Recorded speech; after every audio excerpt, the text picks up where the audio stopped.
Series के starting में हमें यून को दिखाया जाता है जो पियानो प्ले कर रहा होता है। यून के फादर एक यूनिवर्सिटी में प्रोफेसर है क्लासिकल पियानिस्ट के, और इसका ब्रदर स्कॉलरशिप पर बाहर पढ़ रहा है। यून कंटिन्यूअसली शीट से देखकर पियानो प्ले कर रहा होता है। जब इसके फादर ये बात नोट करते हैं तो वो कहते हैं तुम 100 टाइम्स इसको प्रैक्टिस कर चुके हो, बट अभी भी क्या तुम्हें याद नहीं हुआ? बट यून अपने फादर को कोई रिप्लाई नहीं देता और खामोशी से बैठकर उनकी बात सुनता रहता। जब वो अपने रूम में जाता है तो अपने सारे स्केड्यूल्स को फाड़ते हुए कहता है फाइनली मैं अपनी जिंदगी में कुछ आजाद हो गया, क्योंकि कल से मुझे स्कूल जाना है। एंड देन जैज पियानो की वीडियो देखने लग जाता है। इसी दौरान इसका बड़ा भाई आ जाता है। वो यून को कहता है ध्यान से, अगर फादर को पता चल गया कि तुम जैज पियानो को देख रहे हो तो वो काफी डांटेंगे, क्योंकि तुम तो जानते हो वो चाहते हैं कि तुम क्लासिकल पियानो में आगे जाओ। तो यून कहता है हाँ, मैं जरूर इस बात का ध्यान रखूंगा।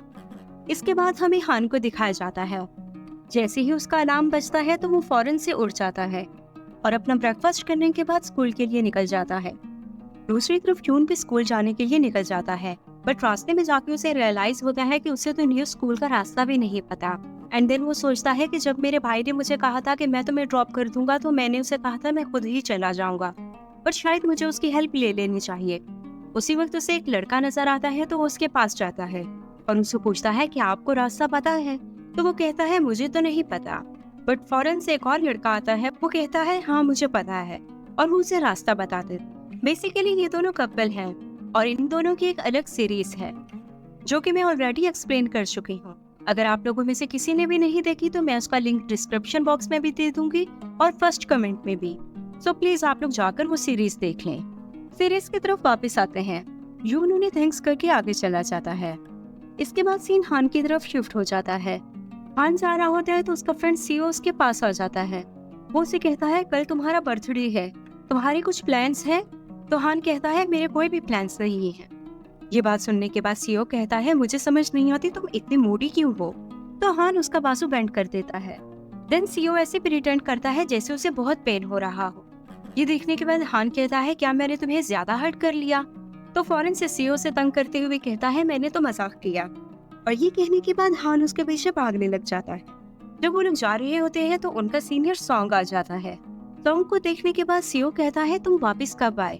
बट सॉन्ग उसका रिप्लाई नहीं देता, बल्कि हान को कॉलर सेट करते हुए कहता है कि हमेशा ढंग के कपड़े पहना करो, मैं नहीं चाहता कि मेरी बहन जिसे पसंद करे वो अच्छा ना दिखे।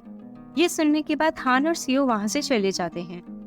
यून जब स्कूल में आता है तो फौरन से स्टाफ रूम में चला जाता है।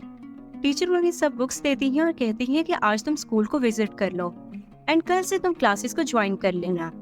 जब यून स्कूल को विजिट कर रहा होता है तो वो एक लड़की से टकराता है। वो लड़की उसे कहती है कि तुम देखकर क्यों नहीं चल सकते? तो यून इसे कहता है आप भी तो भाग रहे थे, बट वो लड़की अपनी मिस्टेक एक्सेप्ट करने के बजाय उसे कहती है कि आज के बाद ध्यान से चल, और ये कहते हुए वहाँ से चली जाती है।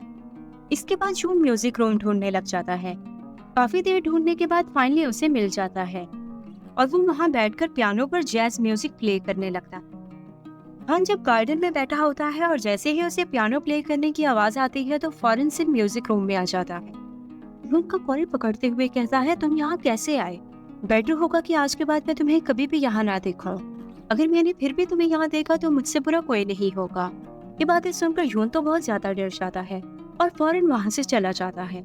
हान जब स्कूल से बाहर निकलता है तो उसके अंकल उसे लेने आए हुए होते हैं। वो उसे लेकर एक ग्रेव पर आ जाते हैं।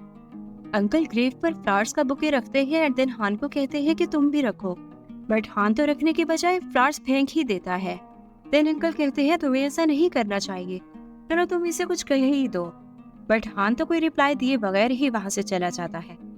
हान के जाने के बाद पिक्चर को देखते हुए अंकल कहते हैं इसे कुछ मजीद टाइम चाहिए, मैं अगले साल दोबारा तुम्हारे पास आऊंगा। और ये कहने के बाद अंकल भी चले जाते हैं। रात को यून जब सोया हुआ होता है तो उसके ख्वाब में भी हान ही आ रहा होता है। वो फौरन से डर कर उठ जाता है और कहता है उसकी वजह से अभी तक मेरी गर्दन में पेन है। एंड देन कहता है मुझे ऐसे कहना चाहिए था, मैं कोई आउटसाइडर नहीं हूँ, बल्कि मैं इसी स्कूल का स्टूडेंट हूँ। पता नहीं क्यों जब किसी को कोई बात करनी होती है तब मेरे माइंड में नहीं आती, जब सब कुछ हो जाता है देन मेरे माइंड में न्यू से न्यू आइडियाज आते हैं। एंड देन कहता है उफ मेरा कुछ नहीं हो सकता। ये कहने के बाद सो जाता है। हाँ जब सोया हुआ होता है तो उसके ख्वाब में एक लड़का आता है जो पियानो प्ले कर रहा है। वो ख्वाब देखने के बाद वो फौरन से उठ जाता है और स्लीपिंग पिल्स निकालता है, पर स्लीपिंग पिल्स तो सारी खत्म हो चुकी थी। तो वो अपनी एंजाइटी को कम करने के लिए रनिंग के लिए चला जाता है। एंड देन जब वो शॉवर ले रहा होता है तो उसके माइंड में जून आता है और सोचता है आज जिस लड़के को मैंने पियानो प्ले करते हुए देखा वो भी उसी तरह म्यूजिक प्ले करता है जो मेरे ख्वाब में आया। इसके बाद नेक्स्ट मॉर्निंग हो जाती है। जून का ऐसा स्टूडेंट स्कूल में फर्स्ट डे था। टीचर जून को कहती है कि तुम अपने क्लास को एक शॉर्ट इंट्रोडक्शन करवाओ। जून उन सबको बताता है आज मेरा स्कूल में फर्स्ट डे है, मेरा नाम जून से। अभी उसने इतना ही बोला होता है कि उसकी नजर हान पर पड़ जाती है। वो देखता है कि हान उसी को देखे जा रहा है और यहाँ एपिसोड 1 कंप्लीट हो जाता है। Stay tuned to my channel for the second episode.